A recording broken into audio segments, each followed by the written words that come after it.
Hello, listeners, and welcome to episode 23 of Aprender Inglés con Reza y Craig, episodio 23. Hi, Craig. How's it going? Hi, Reza. How are you, my friend?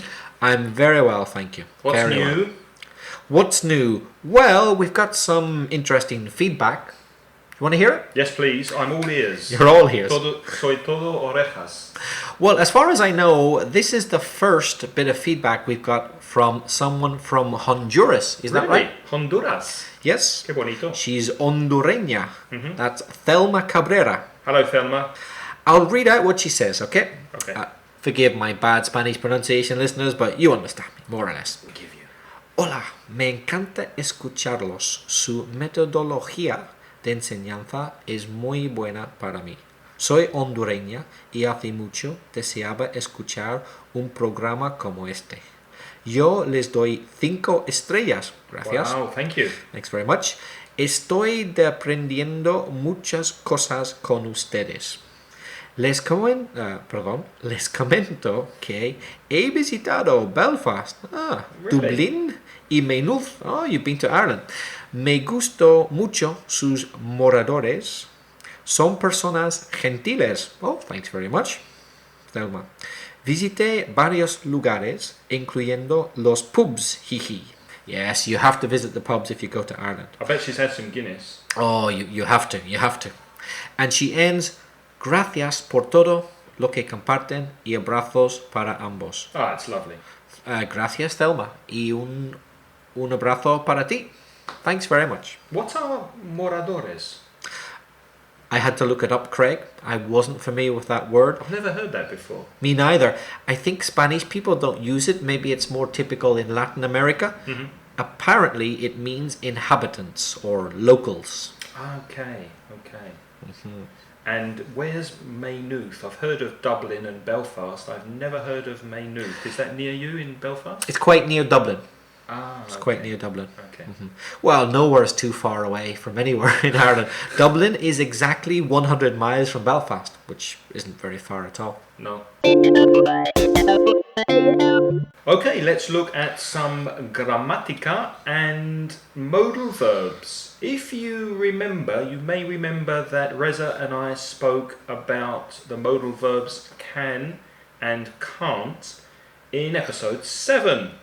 If you haven't heard that and you're interested in knowing and learning about can and can't, go to inglespodcast.com and listen to episode 7. But this episode, I thought we could do a short introduction to modal verbs in general. What do you think, Reza? Yeah, good idea. They always need plenty of revision. Yeah, modal verbs are tricky. They're quite difficult in English. Yeah. Modal auxiliary verbs. So let's first look at the modal verbs and what they translate to in Spanish. Can and could. Poder. Poder. And sometimes saber, because you could say I can swim. I think maybe in Spanish you'd say puedo nadar. Or yo sepo nadar. Yeah. O sé nadar. That's true. Yeah. I can speak Spanish. Sé hablar español. Mm-hmm. Yeah. And can and could sometimes are interchangeable, right? It doesn't really matter. For example, can you help me? Could you help me? Yes, exactly. Yeah. May and might. Poder. Mm-hmm. Well, I would say may and might have different translations or none at all. For example, May I help you? Exactly. May I help? Puedo ayudarte? But didn't we also say that we can say, can I help you? Puedo ayudarte? Yes. So may can mean the same as can, in fact. Absolutely. Will and would, querer. Shall and should. Oh, hold on. What do you mean will and would, querer? That's what I thought it translated to. Can you give us an example sentence? Would you like a biscuit? Yeah, if you say would like, but what if I say to you, would you eat that old piece of bread? That's the conditional would. Ah, I see. Aha. Okay. See, it's sometimes we can't translate exactly to Spanish. So what I thought we could do in future episodes is examine each modal verb or each pair of modal verbs in detail. Okay. So maybe today just look in general. So these are general translations, listeners, okay. and as Reza just pointed out, we can have different meanings and different uses and different functions for these modal verbs. So Willem Wood sometimes translates to querer and shall and should deber. And you probably know that must can also translate to deber. And ought to, which isn't such a common modal verb, but it's used sometimes, deber also. Now, need and dare. Dare maybe not so common. Dare in Spanish is atreverse. How dare you? How dare you take the last biscuit? How dare you say that to me? And need, tener que. So, Couldn't need also commonly be necesitar? also, It's a very common translation as well. You need to drink more. Necesitas beber más. absolutely. I mean agua. Listeners, not Not Guinness. Yeah. Okay, so let's look at some of the characteristics of modal verbs, and one of them is no añaden la s en la tercera persona de singular del presente. So she must know his telephone number. Ella debe saber su número de teléfono.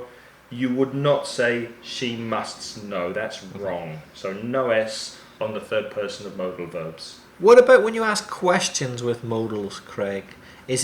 Do we add do, for example? Do you can swim? Is that right? Oh, no. Oh, no. That's a big no-no. Do you can swim? No.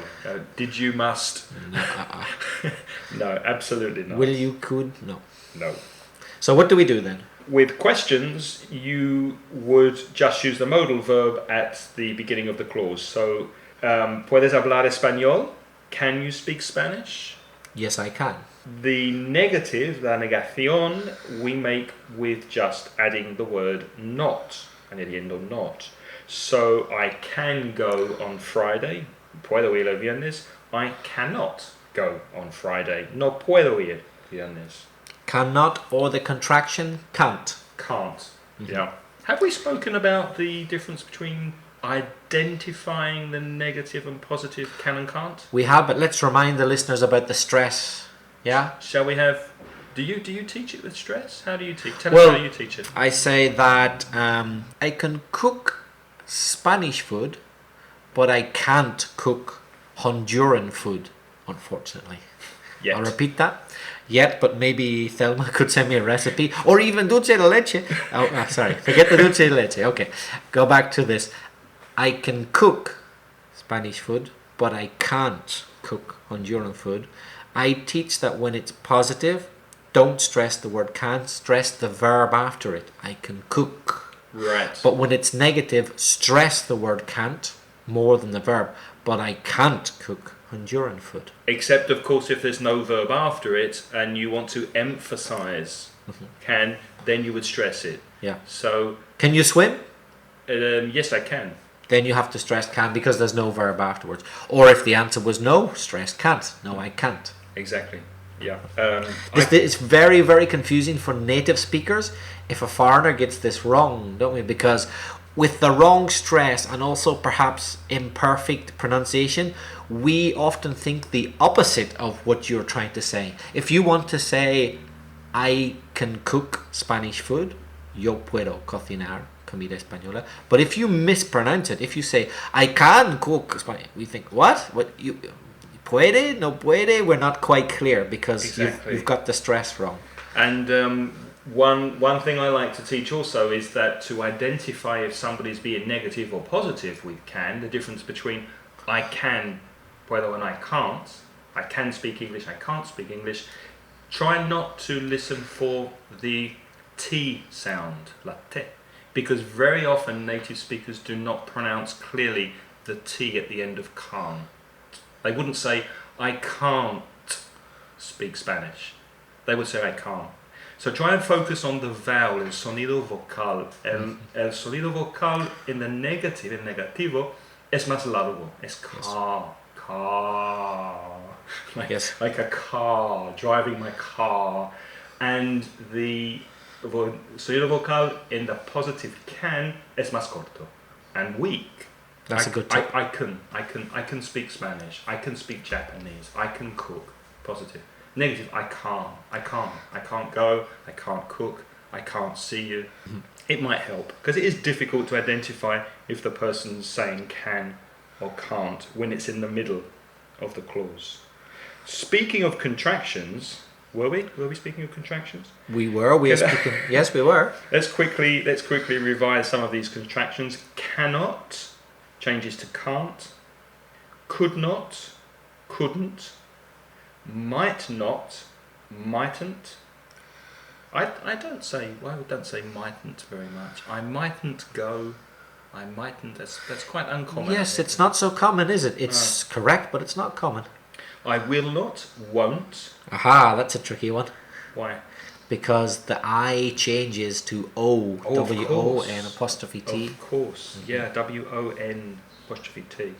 Would not, wouldn't, and shall not, shan't, which is more common in British English than American English. I don't think Americans say shan't, do they? No, and people in Belfast don't either, Craig. Really? No. Really? If you said shan't in Belfast, people would think you're very posh. Very posh. Posh is pijo, listeners. Okay. It's correct, but in Belfast you'll never hear any local. You'll never hear, nunca oirás tema a un morador. Un morador in Belfast or in Dublin or in Maynooth saying shan't. You won't hear it in Ireland. Although we know it's correct, we just don't say it. I shan't go to the pub. Doesn't sound very Irish, does it? In Irish you say, I shall go to the pub. Yes, that's right. That's probably why. Must not, obviously, is mustn't. And ought not to, oughtn't to, which is also not very common, but does exist. Yes. One thing, Craig, we were talking about the contractions. Yes. Let's see, listeners, if I can trick Craig. Ooh. Yeah, he knows I'm trying to trick him now, so obviously he's not going to fall for the trick. I'm on my guard. He's on his guard. My guard is up. Craig, you said might, mightn't, could, couldn't. What is the contraction of may not? Mayn't. Oh, really? I don't know. Nah, I'm not there is sure. no contraction of may not. Okay. Aha, the one which doesn't have a contraction, may not, has no contraction. You have to write the long form. Remember also, ¿te acuerdas que los verbos modales no tienen el infinitivo? Except ought to. Except, well, and have to. Well, that depends, doesn't it? Some people say, oh, have to isn't the modal. Other people say it is. Exactly. I don't know. I think some grammar books say that ought to and have to are semi-modals. They have some similarities with modal verbs, but they also behave a little differently. For example, they can be changed to the past and the future. I had to, I will have to. So, yeah, they're not exactly the same as a full modal verb. But you cannot say to can or to might, which is a common mistake for Spanish speakers, because obviously poder and deber it's the infinitive form. Craig, if you want to make can an infinitive, how do you do it? I would use to be able to. Right. For ability. That's it, to be able. To be able to. I am able to swim, for example. After modal verbs, do not use the infinitive with to. So when you have a verb after the modal verb, it's just the verb without to. I must buy some milk. Debo comprar leche. Okay? So I must to buy is wrong. You must not have the infinitive after the modal verb. Another example, we can leave at 7. Podemos marcharnos a las 7. We can leave. Okay? Modal verb plus verb without to. Craig, I've got a question for you and for myself and for any other English teacher out there apart from the listeners. The negative, cannot. Yes. One word or two? I honestly don't know. That's why I accept both. I would usually write it as one word. But would you mark it wrong if it was 2 words? No. Can, space, not? No. And I don't think it is wrong. Yeah. But it's the only one where we often put not together with the word without a space. Cannot. C-A-N-N-O-T. You don't do that with other words, do you? No, Only cannot. not that I can think of. And to remind listeners that so it's more common, especially in spoken English, to use the contraction. So can't will be more common in spoken and informal English, and cannot perhaps in writing. If you're writing a formal letter, a formal email, then you would use the full form of cannot. Finally, los verbos modales no tienen el participio pasado ni el participio presente. So obviously you cannot say musting, you cannot say musted. If you want to use must in the past, for obligation use have to. Any other points on modal verbs before we move on, Reza? Nope. Can't think of any more. Okay, so in future episodes we will be focusing more in detail on modal verbs. They are difficult, we warn you. Moving on then to Vocabulary Corner, and this episode I'd like to speak about money. Yes, I know, Money. We've spoken about money before. But money, money, money, it makes the world go round. We love money, which is why we do these podcasts for free. Obviously, we don't understand money very well, listeners. We're giving you this for free. We're crazy, we're stupid. But your appreciation and your lovely comments more than pay us for our time, dear listener. So money. Now, there are some differences in British English and American English with some money words. For example, where does a woman keep her money usually in the UK? In the UK, we would say a purse. Right, a purse. And American English speakers also use the word purse, but in the sense of a handbag. Mm-hmm. So a woman in the UK would have a handbag, but an American lady would call it her purse. A purse in the UK is a lot smaller and it's used for money. So in the UK, a purse and a handbag are different things. Correct. Which one's bigger? A handbag. So Handbag. you'd have your purse in your handbag. Okay. Where do men keep their money? In the bank? In the bank. No, I'm only joking. As far away from women as possible because they'll spend it. No, I'm joking. We keep our money in our wallets. That's right, in our wallets. Yeah. Actually, we keep our notes in our wallets. The paper money, billetes, in British English, are notes. But in America, they would probably use the word bill. So you'd have a £10 note or a €50 note, a £50 note, but a $50 bill or a $20 bill, which is confusing because bill in the UK is la cuenta. Yeah, as well, yeah. Craig, then, what's the word for the Spanish would be moneda? Una moneda. A coin, isn't it? Coin, yeah. Coins. You have coins in your pocket. €1 coin, €2 coin. 50 cents, 20 cents. We're talking about euro cents. Yeah. So the collective noun for the dollar, your pounds, your dollars, yen, euros, currency. It's all foreign currency. And be careful of the pronunciation of foreign because the spelling is a little strange. Foreign, foreign currency. Craig, when you're in the UK and you're walking down the street and you need some money, where can you find money? Well, there's that machine that's outside the bank. A magic machine that gives you money just for putting a piece of plastic or your credit card into the machine. In the UK, what would you call that, Reza? I would usually call it a cash point. But very often in colloquial language, people say a hole in the wall. Have you heard that? The hole in the wall. Yeah, I need some money from the hole in the wall. A cash point or a cash point machine. However, in the States, in USA, it's called an ATM.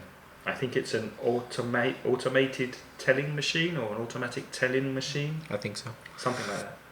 And finally, there's a phrasal verb for when you remove your money from the bank. Do you know it?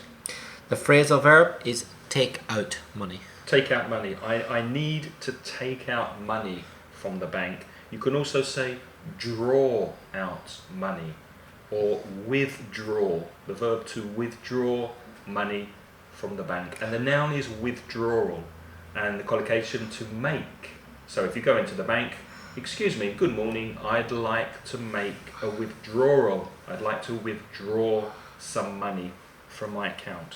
Of all the verbs you said there with the same meaning, to take out, to draw out, and to withdraw, which one is the most formal? Withdraw. Withdraw, right?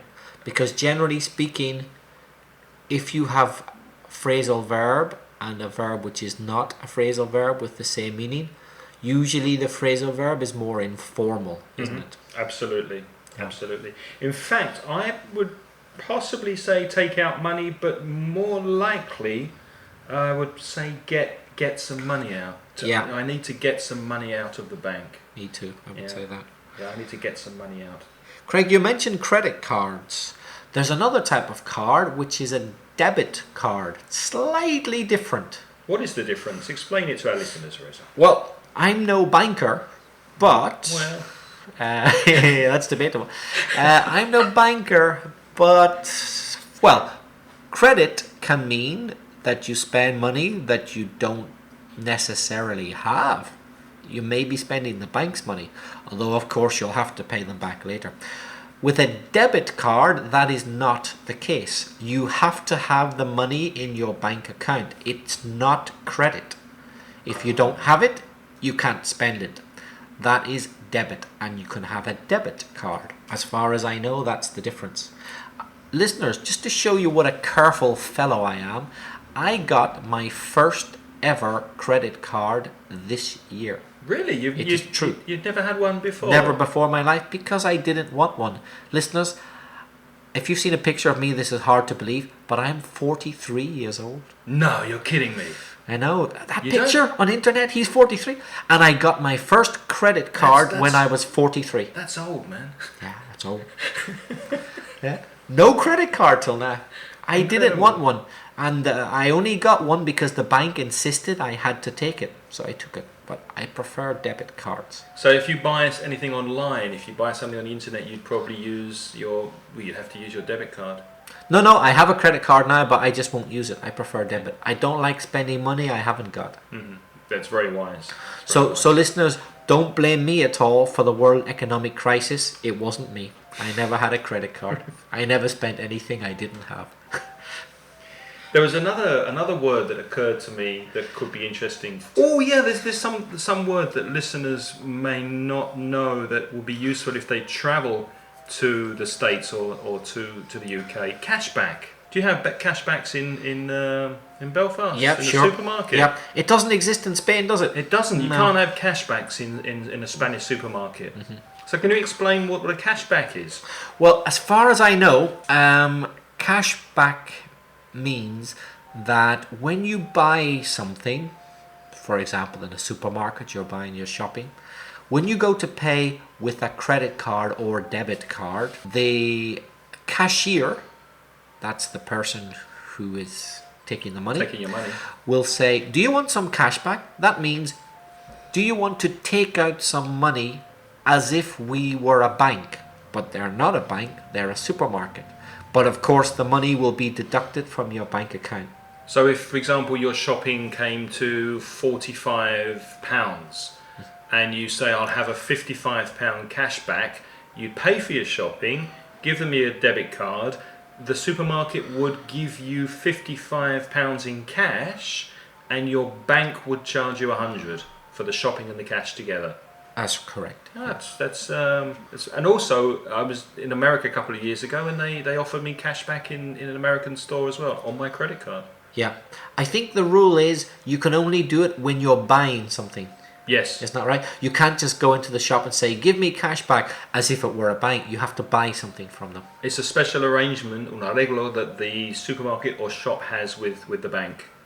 Listeners would be interested to know if there's cash back in other Latin American countries. I'm not sure if there is. But can you let us know? We're curious. Drop us a line, send us a message on inglespodcast.com and tell us if you have cashbacks in your country. Moving on to phrasal verbs. Reza, this episode, shall we play Guess the Phrasal Verbs and have some general revision? Okay. So, To have a good relationship with someone.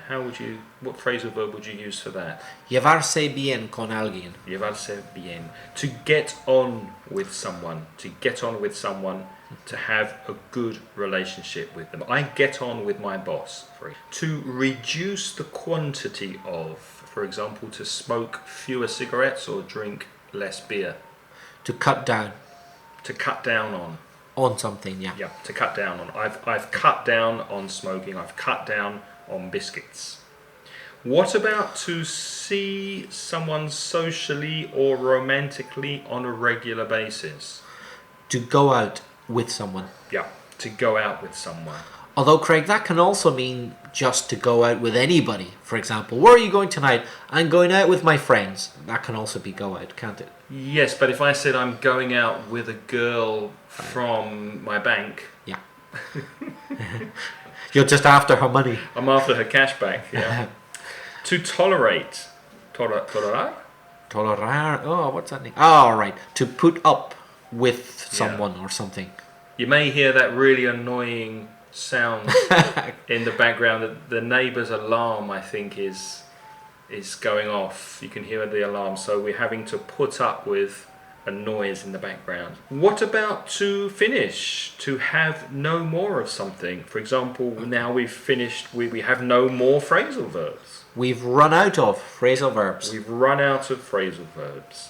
Although you'll be happy to hear that we haven't run out of milk, so I'm going to put the kettle on and make us a nice cup of tea because we've reached the end of this episode. All good things come to an end. Do you fancy a cup of tea and a couple of biscuits? I'd love a cup. Okay, so we're off to have a cup of tea. Thank you very much for listening, and we'll see you in the next podcast. Remember, please, if you want to get in touch, send us an email or a sound file, un mensaje de voz en MP3. Send us a comment, send us a question, say hello, and send your messages and MP3s to craig@inglespodcast.com or belfastreza@gmail.com. Y también puedes darnos estrellas y una pequeña reseña en iTunes. Dinos lo que pensáis de este podcast. Thank you very much for listening to this podcast, and we'll see you next time. Bye-bye. Bye-bye. The music in this podcast is by Pits. The track is called See You Later, licensed by Creative Commons under a by NC license at ccmixter.org. However, listeners, we've no idea what the really annoying music in the background is we don't know. From the neighbour's alarm clock. Do you think I should go and knock on the door? I think so. Yeah.